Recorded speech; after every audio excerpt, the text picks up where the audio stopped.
That's a Sylvia. And I make a lot of those things over here.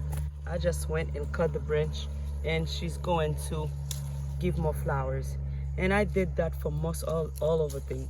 That's a dead flower. And I just went and removed it and she's pushing more flowers.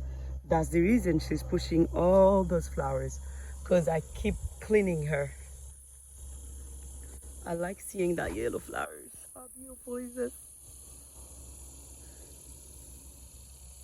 Beautiful. I can have a lot of this if I have space. I would not mind have the whole garden full with some beautiful flowers.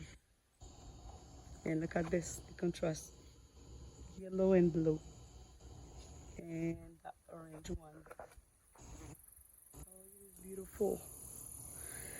Lord, please somebody send someone to buy this house. I want to move, guys, so much.